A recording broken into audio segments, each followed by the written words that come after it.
Bryant has to fire away. Comes up short on the three. Wallace the rebound. Rondo to Pierce running the floor. Goes at Odom. Draws the foul. Blocked by Bryant. Doc Rivers wanted a goaltend. He won't get it, but he will get 2 free throws. See, but that's the right play. I thought the last 2 pushes in transition, Rondo tried to do too much, trying to be a scorer, and was forced into tough shots. That time, got rid of the basketball. Put Paul Pierce in position to attack and get to the free throw line. That's what Doc Rivers wants to see more of. And he gets to the free throw line. He shot last 4 playoff games 13, 10, 10, and 13 free throw attempts. No, push the basketball to make the right play and allow the defense to tell you what to do. You see Rondo waiting patiently for Pierce to fill the lane, delivers the basketball, and allows Pierce to be effective rather than just trying to make a home run play by himself. The foul was on Odom, so Odom is in the game, as is Sasha Bujicic for the first time tonight. You know what's interesting about Rondo? He never finishes around the basket with his left hand, but he's a terrific passer with his left hand. That time, hit Pierce in stride with the left-handed pass. You know, that may not even be interesting to anybody, but it is to me, okay? So I'm going to qualify that. 4-point lead for Boston. Ray Allen right on top of him, makes it a tough shot, and Wallace another rebound. Good minutes from Wallace off the bench. Pierce draws the foul on Odom. And he'll go right back to the free throw line as Odom picks up his second. Pierce is one of the best in the NBA. Those little fakes get his defender up in the air and then causing some contact. And this is why, to me, you never pay attention to the stat sheet in one area. Fast break points. Because this will not be counted as fast break points, but these are fast break points. Transition pick and rolls are fast break points that aren't counted. So if you get an NBA stat sheet, absolutely disregard fast break points because it's not kept correctly. Here's the first reminder. The finals after tonight will resume in Boston on Tuesday. 9 Eastern start on ABC. Game 4 will be Thursday. And then Game 5 also in Boston on Sunday. The finals, a 2-3-2 format. Of course, Game 5 is necessary. Lakers would have to do something pretty shocking, as Jack Nicholson will enjoy the game at the Staples Center, maybe make the trip to Boston. By the way, let me ask you this then. You talk about the stat sheet. What's the one, when you're coaching, what's the first stat you look at every night? What's the most important stat for you? Well, I don't know if you can, but I'll tell you, it comes down to this. It's very simple. Field goal percentage defense, 3 and 2, rebounds percentage, and then turnovers. And I can't forget free throws. Rasheed Wallace. I mean, but you want to throw some other things in there also. I mean, it's tough.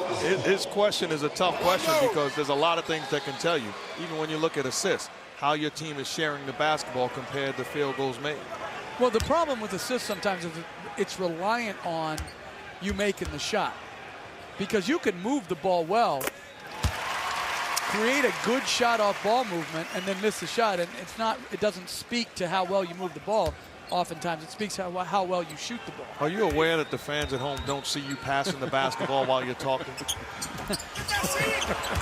See, when I asked, I thought I was going to get a smart aleck answer and say the score. That's what I look at. No, really, the game comes down to like 4 basic stats, but nice ball. Rondo kicks it out. Wallace steps back. That's a 2-pointer. And Rasheed Wallace off the bench. A good, solid job.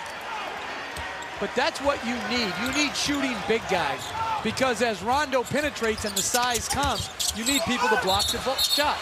They wave it off. Offensive foul. Paul Pierce steps in and draws the charge.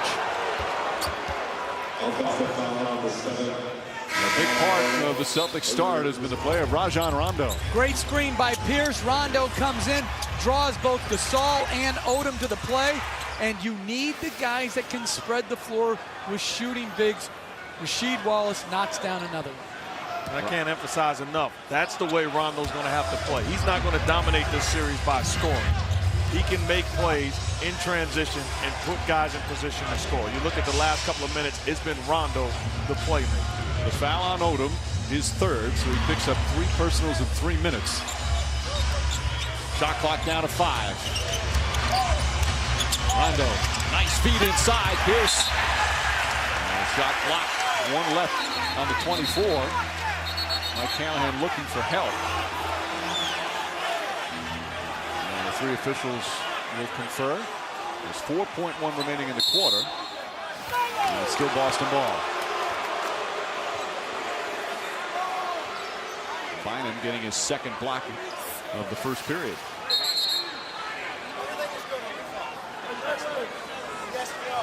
So a quick catch and shoot. If you're the Lakers, you got to understand, this is Tony Allen coming off to the screen. This is not Ray Allen, so you want to play it accordingly. Inside Davis, and just gets it off in time. Nope, they say a 24-second violation. That was close. It's going to be Laker ball with 2.9 remaining in the period.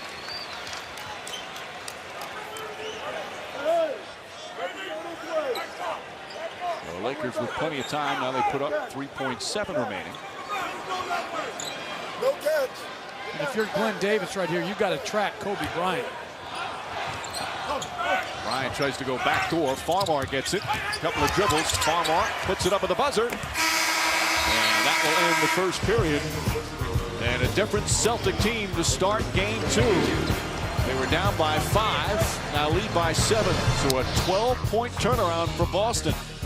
They're on the attack tonight, getting help from the bench from Rasheed Wallace. And strong, aggressive play for Rajon Rondo with 4 points and 4 assists. First quarter complete. Celtics by 7.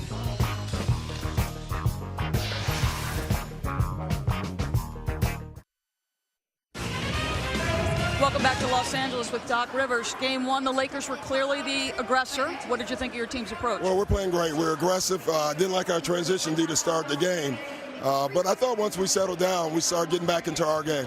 You said you're a defensive team first. Evaluate the first 12 minutes from that side. Well, after the first 6 minutes, good. You know, we got stops, and the way we're going to get Rondo in the open court, we got to get stops for him. Doc, thanks.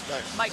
Well, part of that stop, Doris, is to get the rebound after the stop, and that's what the Celtics did. Out-rebounded the Lakers 13-9 in that first period. Jeff, such an important statistic, especially with what happened in Game 1. Exactly. And Gasol dominated the board. 0 second shots in the first quarter for him after having 8 in Game 1. Shannon Brown, his first appearance. Brown and Farmar in the game. Brown misses. Bryant tips it. Bynum gets it. Maybe blocked from behind by Davis. Still loose. Rondo comes away. Rondo pushing back to Tony Allen. Allen draws the personal. Again, the Celtics get out on the fast break, and good things happen. You can tell their mindset. Get stops and push the basketball. Rondo's doing an outstanding job of getting into the seams and putting the basketball on point. So it's not about scoring, but you're putting so much pressure on this Laker defense, and you're getting to the free throw line. Tony Allen played less than a minute in Game 1. Knocks down that free throw. And an 8-point lead for Boston, so a nice turnaround after they trailed by 5 early. Well, Coach, you know, if the Celtics played half-court offense and they slowed it down, you're making the Lakers a much better defensive team. Absolutely. If you let that length set up in the paint and you try to run offense, it's going to be very difficult to be anything other than a jump shooting team. Gasol has to double clutch. That's 10 straight misses by the Lakers. But watch Paul Pierce's effort defensively tonight. Taking a charge. Right then he made it hard, as he calls a timeout. He made it hard on Gasol to knock in that free throw line jumper. That's the multiple effort you need to have a championship defense, and that's exactly the way Boston's playing tonight.